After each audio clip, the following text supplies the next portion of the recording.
Welcome to Global Wheat Detection Kaggle competition. And in this competition, we're detecting wheat.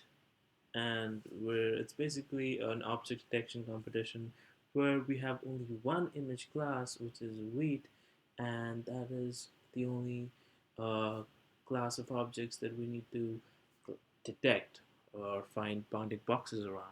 So in this video, we'll be looking at the data. As we discussed in the previous video, the data is uh, uh, really small compared to usual Kaggle competitions, and it's great that it's small. And data handling is also not that tough a process that it sometimes becomes in other competitions. So let's look at the data. Here I have three notebooks lined up, which in which we try and understand the data. So we have to, oops, so Kaggle wheat. Yeah, so we have to uh, download the data. This is the folder which the data is. I haven't changed the name, it's as it is. And these files are the files we'll be looking at in this video. So let's start with understanding the data. So understanding the data, here I just load the train file, which is the CSV file.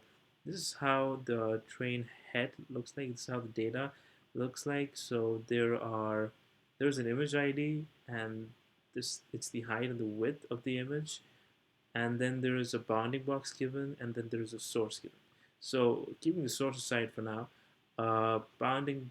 So notice that this is 0 and 1 has the same image ID.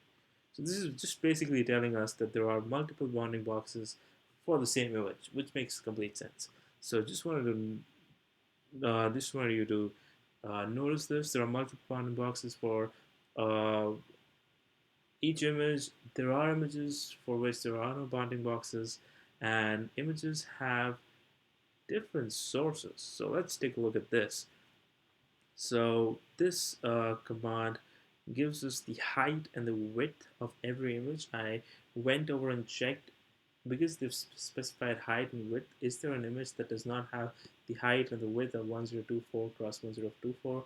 And I did this by converting into a list and a set, and it's just not true.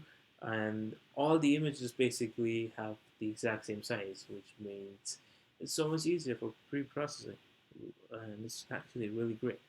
Also, we can see that there are 7 sources from which the images come from, so this could be useful in image classification. Oh, sorry, in object detection. It could not be. I'm not certain of it, but this is something I'm taking a note of. There are seven different